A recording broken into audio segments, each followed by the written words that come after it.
करेंगे class 4th का chapter 11 पड़क्कू की सूझ के प्रश्न उत्तर। तो शुरू करते हैं। पहला प्रश्न है, पड़क्कू की सूझ कविता में एक कहानी कही गई है, इस कहानी को तुम अपने शब्दों में लिखो। बच्चों, पड़क्कू की सूझ वो क्या है? कविता है, लेकिन हमें उस कविता में एक कहानी बताई हुई है, हमें वही कहानी अपने वर्ड्स में अपने शब्दों में लिखनी है। तो चलिए लिखते हैं। एक दिन पड़क्कू समझ नहीं पाया कि कोल्हू का बैल बिना चलाए कैसे घूमता है। उनको लगा मालिक ने बैलों को कोई तरीका सिखाया रखा है।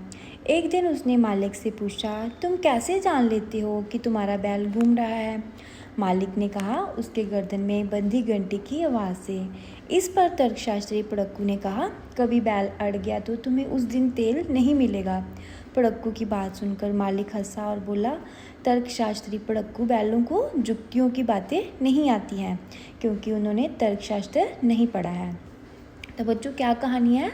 एक जो तर्कशास्त्री था पड़क्कू, ठीक है ना, उसको समझ में नहीं आ रहा था कि जो कोल्हू का बैल है वो उसको मीन्स कि जो उसका मालिक है उसको घुमाता नहीं है, लेकिन बैल खुद ही कोल्हू के चारों ओर घूमते रहते हैं, है ना। वो सोच रहा था कि बैलों के मालिक ने इनको कोई तरकीब बताई हुई है कि जो बिना मालिक के बैल खुद ब खुद ही गोल गोल गोल गोल घूमे जा रहे हैं, ठीक है। तो उसने सीधा मालिक से जाकर पूछा कि तुम्हें कैसे पता चलता है कि तुम्हारे बैल घूम रहे हैं? तो मालिक कहता है कि इनके जो गले में, जो बैलों के गले में घंटियाँ बंधी हुई हैं, उनकी आवाज़ से पता चलता है, क्योंकि बैल जब जब चलते हैं उनकी घंटियों की आवाज़ टन टन आती है ना, छन छन की।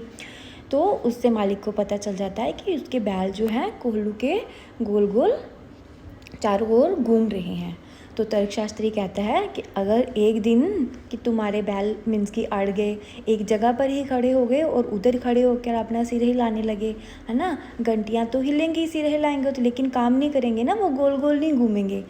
तो जो था मालिक था, उसने कहा कि हमारे जो बैल हैं वो उन्होंने तर्कशास्त्र नहीं पढ़ा हुआ, मतलब कि वो उनमें इतनी समझ नहीं है कि वो एक जगह पे ही खड़े होकर ऐसे सिर हिलाए जाएं, ठीक है। अगला क्वेश्चन है, तीसरी कक्षा में तुमने रामधारी सिंह दिनकर की कविता मिर्च का मज़ा पढ़ी थी। अब तुमने उन्हीं की कविता पड़क्कू की सूझ पढ़ी। दोनों में से कौन सी कविता पढ़कर तुम्हें ज़्यादा मज़ा आया? तो बच्चों, हमने 3rd क्लास में मिर्च का मर्जा पढ़ा था ना, जो काबली वाले की स्टोरी थी, है ना। तो इस क्लास में 4th में हमारे पास है पड़क्कू की सूझ। हमें कौन सी ज़्यादा अच्छी लगी थी कविता? तो चलो देखते हैं।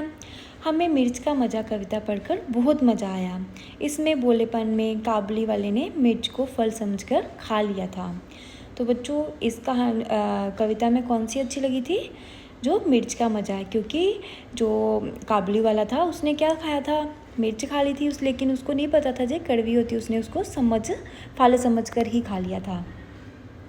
तुम्हें काबली वाला ज़्यादा अच्छा लगा या पड़क्कू, जहाँ कोई भी अच्छा नहीं लगा?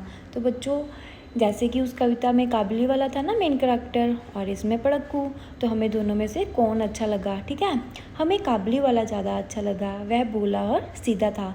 तो बच्चों, कौन अच्छा लगा? काबली वाला। क्यों लगा? क्योंकि वो बोला था। अपने साथियों के साथ मिलकर एक एक कविता ढूंढो, कविताएं इकट्ठा करके कविता की एक किताब बनाओ। तो बच्चों, क्या करना है कि जितने भी हमारे फ्रेंड्स हैं सभी को बोलना है एक एक जो कविता है मीन्स की सभी ढूंढ के लाएं। अगर 10 फ्रेंड्स हैं तो 10 मीन्स की कविताएं हो जाएंगी, तो उसको एक जगह पे पंच करना है, तो उससे क्या हो जाता है? एक किताब बन जाएगी, ठीक है। अगला है, कोल्हू का बैल ऐसे व्यक्ति को कहते हैं जो कड़ी मेहनत करता है, जहाँ जिससे कड़ी मेहनत करवाई जाती है, ठीक है। मेहनत और कोशिश से जुड़े कुछ और मुहावरे नीचे लिखे हैं, उनका वाक्यों में इस्तेमाल करो। तो बच्चों, जो कोल्हू का बैल है वो भी एक मुहावरा ही है। इसका अर्थ होता है कि जो बहुत मेहनत करता है, ठीक है ना, क्योंकि जो बैल होते हैं वो बहुत मेहनत करते हैं, वो कोल्हू के चारों ओर मीन्स की घूमते ही रहते हैं, लगातार घूमते रहते हैं, ठीक है ना। इसीलिए बोला गया है कि कोल्हू का बैल, और इसका अर्थ है जो कड़ी मेहनत करता हो, मीन्स कि जो बहुत मेहनती हो, ठीक है। और भी इसी के साथ मुहावरे हम वो देखेंगे कौन से हैं। दिन रात एक करना, पसीना बहाना, एड़ी चोटी का जोर लगाना, ठीक है। तो इनका उत्तर देखते हैं। दिन रात एक करना मतलब बहुत ज़्यादा मेहनत करना, मीन्स कि बहुत सारा दिन और एक रात जो है काम करना। ठीक है, इसका उत्तर है उसने प्रथम आने के लिए दिन रात एक कर दी, मतलब कि बहुत मेहनत की उसने। दिन रात एक करना मतलब बहुत मेहनत करना, दिन रात लगे रहना अपने काम के लिए। पसीना बहाना, इसका भी अर्थ यही है कि बहुत मेहनत करना। जब भी हम कोई काम करते हैं दिल से मेहनत से तो हमें भी पसीना आता है ना, तो तभी है कि पसीना बहाना मतलब मेहनत करना। उसने पसीना बहाकर पैसा कमाया। ठीक है ना, कि मीन्स उसने पसीना बहाकर मेहनत करके पैसा कमाया। एड़ी चोटी का जोर लगाना, इसका भी मतलब यही है बहुत मेहनत करना। चोर को पकड़ने के लिए पुलिस ने एड़ी चोटी का जोर लगा दिया। ठीक है, अगला प्रश्न है पड़क्कू का नाम पड़क्कू क्यों पड़ा होगा। तो बच्चों जैसे कि आपको पता है कविता में वो पड़क्कू जो एक तर्कशास्त्री था, तो उसका नाम पड़क्कू क्यों पड़ा। वह दिन रात पढ़ता होगा इसलिए उसका नाम पड़क्कू पड़ा होगा। ठीक है ना, पड़क्कू मीन्स बहुत पढ़ने वाला। तो क्यों पढ़ा, क्योंकि वह दिन रात पढ़ता होगा। तो आगे है तुम कौन सा काम खूब मन से करना चाहते हो, उसके आधार पर अपने लिए भी पड़क्कू जैसा कोई शब्द सोचो।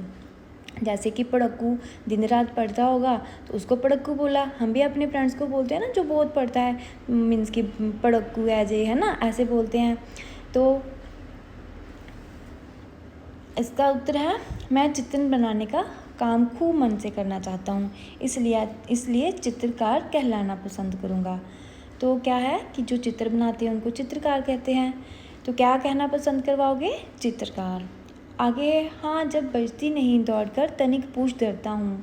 पूछ धरता हूँ का मतलब है पूछ पकड़ लेता हूँ। ठीक है ना, नीचे लिखे वाक्यों को अपने शब्दों में लिखो। तो बच्चों हमारे पास है कि इसकी लाइन है जब बजती नहीं दौड़कर तनिक पूछ धरता हूँ, मतलब कि जब बैल के गलों में घंटी नहीं बजती तो जो मालिक है वो जाग कर देख लेता है कि घंटियाँ क्यों नहीं बज रही हैं। तो जैसे कि इसका है मगर बूंद भर तेल सांझ तक भी क्या तुम पाओगे, इसको हमने अपने वर्ड में लिखना है। ठीक है, इसका क्या आएगा, मगर क्या शाम तक भी तुम्हें एक बूंद तेल मिल पाएगी। ठीक है ना, इसका मतलब जे हो गया। आगे है बैल हमारा नहीं अभी तक मंथिक पढ़ पाया। तो ये कविता की लाइन है, इसको हमने अपने वर्ड्स में लिखना है। हम लिखेंगे हमारा बैल अभी तक तर्कशास्त्र नहीं पढ़ पाया है। ठीक है, आगे सिखा बैल को रखा उसने निश्चय कोई डब है। तो इसको हम अपनी वर्डिंग में क्या लिखेंगे, इसने बैल को कोई तरकीब सिखा रखी है। जहाँ ना कोई बात वहाँ भी नई बात गढ़ते थे। इसको कैसे लिखा जाएगा अपने शब्दों में, जहाँ कोई बात नहीं होती वहाँ भी नई बात बनाने लगते हैं। ठीक है, तो आगे है पड़क्कू नई नई बातें गढ़ते थे। बताओ जे लोग क्या गढ़ते हैं। जैसे जो पड़क्कू है वो पढ़ने वाला है तो वो नई नई बातें ही बनाएगा ना। तो जैसे सुनार क्या करता है, क्या बनाता है सुनार, लोहार ठठेरा कवि कुम्हार लेखक। तो बच्चों जो सुनार है वो गहना बनाता है। ठीक है ना, और लोहार लोहे की चीज़ें बनाता है, ठठेरा धातु के बर्तन बनाता है। ठीक है ना, मेटल्स के जो बर्तन होते हैं वो। कवि कविताएं बनाता है। कुम्हार होता है वो मिट्टी के बर्तन बनाता है। और जो लेखक होता है वो कहानी लिखता है। तो क्या करता है, सुनार सोना बनाता है, लोहार लोहे की चीज़ें, ठठेरा धातु के बर्तन, कवि कविता, कुम्हार मिट्टी के बर्तन, लेखक कहानी। ठीक है, आगे प्रश्न है नीचे दिए गए शब्दों के अर्थ अक्षर जाल में खोजें। किस किस के खोजने हैं हमने ये अक्षर जाल में, ये हमारे पास अक्षर जाल है, हमें ना इनके अर्थ खोजने हैं। जैसे डब का, वेद का, गजब का, मंथिक का, शल का।